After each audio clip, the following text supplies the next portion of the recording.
So Ninja Gaiden, the specific arc of Boruto that's ongoing right now, is almost done. Okay, from what it looks like, the next episode is gonna be the last one. And you know what? We already knew that this was gonna be a very short arc, 5 or 6 episodes. So I'm not really too worried about it, but I am very, very happy that they decided to animate this when they did, because this was really great in the manga, and just seeing it animated is just so much better. It really is. This episode was very enjoyable. Granted, there wasn't any fights or anything like that, but we got a lot of information. There was a lot of dialogue.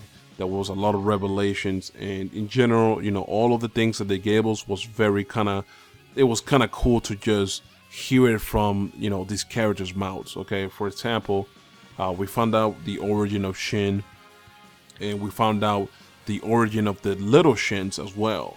Okay, so like right on the beginning of the episode, we get bombarded with all this information about Shin. Sasuke and Naruto decide to go visit Orochimaru because they feel that Orochimaru might be linked to this, and of course, as you guys already know, it is. And it cuts to Sakura and Shin being at the Shin's hideout. This man is operating on himself. Okay, he's using his eye power to remotely use like scalpels and stuff.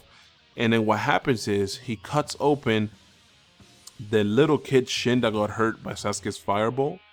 He cuts him open, takes one of his organs out. It looks like his heart or something. He takes it out and then implants it on himself. Okay, so Sakura's just sitting there watching this guy perform surgery on himself, dude. Like it's nothing, by the way. While he's doing that, he's telling Sakura, listen, all these little kids you see here around me, they're not my kids. They're my clones that were made from his teeth and nerves. Okay, so that's why the adult Shin doesn't have any teeth. I guess he used his teeth to clone himself. And the way he explains his clones is that he has them here to basically be able to be stand-ins. They are stand-ins, okay? So essentially, if he ends up missing something like an organ, like a vital organ, he can just cut open another Shin, take the vital organ and replace it and put it on himself. So he's essentially using these clones to harvest, and not harvest, but like basically in like hibernate organs and shit, and then so he can harvest them later, which is a little weird. It's pretty creepy.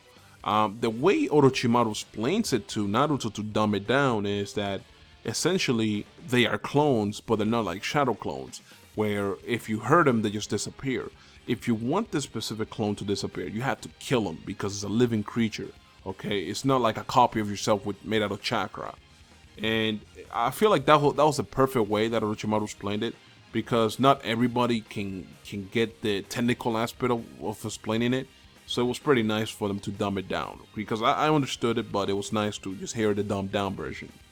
Now, the thing that Orochimaru also explains to us is that Shin Uchiha has this special thing about his body that allows him to accept any genetic implant onto himself. So that's why he's able to have all those Sharingans like it's no issue. The other thing that we found out that I feel is kind of like a trivia thing. Danzo's arm came from Shin Uchiha. Okay, that's another thing. So you guys know that Danzo had like a bunch of Sharingan in his arm, and that came from Shin Uchiha and then was later implanted onto Danzo. I felt like that was really cool because it's a way of connecting the old stuff that we already seen to this new stuff that we're seeing now. So I really did like that little detail. It's very, very small, but I really, really liked it. Okay, so the whole issue with Shin is that he starts talking about the survival of the fittest kind of scenario, where he's talking about how weak cells die, weak genetics die, while the strong genetics kind of live on and evolve and adapt and become stronger. And he wants to revive the Akatsuki, but he feels he needs Sasuke's power to do that. Now, the way he put it on the previous episode was that, you need conflict to make sure that the human race evolves, because when there's peace, the human race is basically on a standstill. They're not trying to improve. They're not trying to better themselves. neither genetically or physically. It's just a standstill. To him, that's how he sees it. So, we get an idea, we get a look at how he thinks and what he's doing, okay? Now, with all of that out of the way, I think this motherfucker's delusional, okay? That's the first thing I'm gonna say. And he talks about realizing Itachi's dream. It's very clear to me that this man never met Itachi, because literally Itachi never had any dreams to do anything like that. Itachi's dream was to protect the Leaf Village, protect his little brother, make sure he was safe. And that was it, and he accomplished that when he got revived in the Ninja War, right? He accomplished what he wanted. So then, we move on to the thing with Sarada, the current issue with Sarada, trying to figure out if Karen might be her real mom, okay?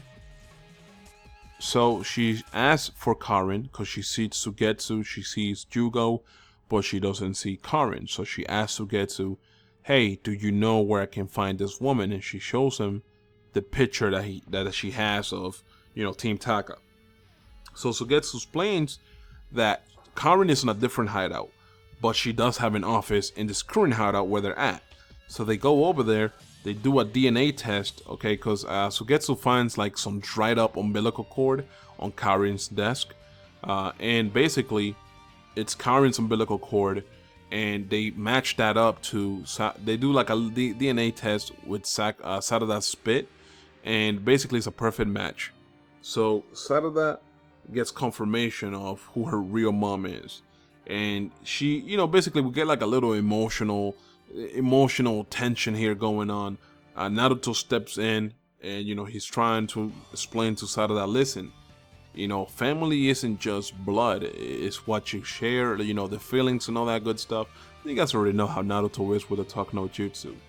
Sarada says something that, if you're a Naruto fan, you kind of just like get upset, because it's like, dude, bitch, you don't know anything. But she said something along the lines of, oh, I don't have any family, you wouldn't understand because you're not like me. And then we get a flashback of Naruto's childhood, and you guys know how bad his childhood was. And as a fan, you're like, yeah, okay, good, at least the show itself is letting us know that she's the one that she doesn't understand shit, okay?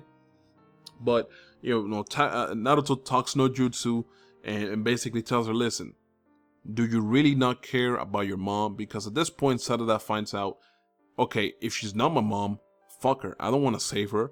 Okay, she's not related to me, I don't want to save her because she's hurt. It's not that she hates Sakura, it's just that she's hurt at finding that out. Okay, so it ends up getting cleared up. They're like, okay, listen, even if she's not my real mom, I'm gonna go save her because I do love her. Okay, they go out of the lair, and Sasuke summons this gigantic Susanoo. You guys know his preface Susanoo, the one that has the wings and everything. And the thing is, they fly off to wherever they need to fly off to go save Sakura. And the episode ends there. Okay, so let me just tell you guys right now off the bat, this episode was enjoyable because they really took their time to explain to us the current situation, the specific villain, what's going on with Sarada. Basically, they're wrapping everything up without taking too much time on one specific thing. I like that a lot, okay? Now, the other thing that you guys might or might not have noticed was that Orochimaru told Naruto, hey, I owe you one, Naruto. By the way, how's that child doing? And he's talking about Mitsuki. Not directly, obviously, but obviously, because we know he's talking about Mitsuki. Now, with that being said, this is other thing that, kind of weirded me out. That was Naruto saw Orochimaru and he's like, hey, you look younger than when I last saw you. What have you been up to, Orochimaru? And my boy Orochimaru answered him in like the most simplest ways possible. He basically says, hey, you know me. You know what I do. You know what I'm about. Why are you asking me this? You already know what I did. And it made me laugh because it's true. It's true. Like, everybody knows how this man Orochimaru operates. So asking him questions about shit you already know just seems pointless. But it was just so funny to me, Anyways, that's it. That's all I really gotta talk about. I'm sorry if I didn't really, have much to say, like per se, or much insight to give on this. But in general, I just enjoyed the episode. I wanted to talk about it, share it with you guys. You can let me know in the comments what you guys thought of the episode. As I said before, we're almost wrapping up with this guiding, so it's not gonna be much longer until we actually just see an end to this and we start going back to Boruto and the gang. And I'm really scared as to what they're gonna do next. I really don't want to animate the movie again, the Boruto movie.